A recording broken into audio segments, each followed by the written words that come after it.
Lordship have heard the other side already. Yesterday. Substantially. Lordship. So in paragraph 16, they have said, and may further be pleased to direct the respondents authorities to defer the TET cum recruitment test and thereby provided sufficient time to the petitioner to prepare the same. If that be the case, the examination is fixed on 29. Question paper, everything is all set. I do not want to argue on merit now.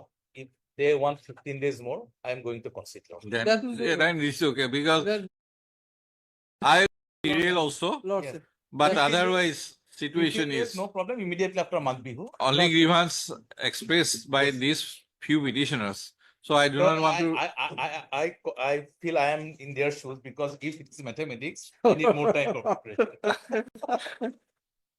Others, So it's okay. actually, yesterday the standing council who appeared Yes. actually, I do not want to derail the process, Lordship. but Yes. some things are in their favor. Then definitely, Lordship. So Certainly, that is that's why why I on merit, indicated. I will not make any submission. That will So, do, your Lordship. Your Then, Lordship will close it with that direction. Yes, then 15 days. 15 days. So obviously it will go beyond Minimum Bihu. 15 Beyond days. Minimum 15 days. Okay. Heard Mr. S. Borthakur, Learned Counsel for the Petitioners, and Mr. D. Phakia, Learned Advocate General, Assam, assisted by Mr. R. Mojumdar, Learned Standing Counsel, Secondary Education, School Education Department, for all the respondents. Full stop.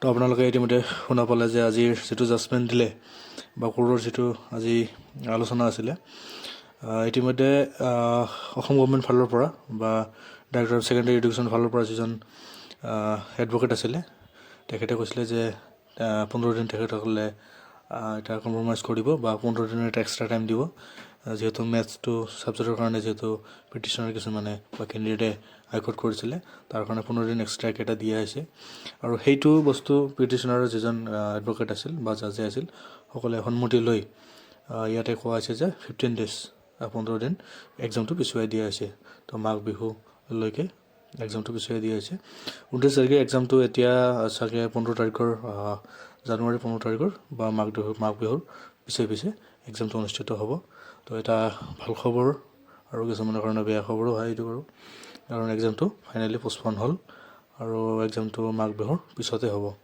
আজি জাজমেণ্টটো সেইখিনি আছিলে আৰু তেখেতসকলে বা Assam government বা secondary এডুকেশ্যনৰ ফালৰ বেলেগ একো আৰ্গুমেণ্ট বা তেনেকুৱা ধৰণৰ কৰা নাই বা অবজেকশ্যন কৰা নাই তেখেতসকলে নিজে ইচ্ছা কৰি 15 দিনৰ এক্সট্ৰা টাইম এটা দিছে কিন্তু জাজে বস্তুটো ডিলে কৰিব বিচৰা নাছিল কিন্তু দুই পক্ষৰ সন্মতি মৰ্মে এক্সামটো 15 দিনৰ কাৰণে পিছুৱাই দিয়া হৈছে তো আপোনালোকে ইতিমধ্যে ভিডিঅ'টো চালে আৰু গম পাইছে কথাখিনি আৰু ভালকৈ চাব আপোনালোকে বস্তুখিনি চালে বা ভিডিঅ'টো চালে আপুনি নিজে গম পাব আজি ভিডিঅ' সেইখিনি আছিলে থেংক ইউ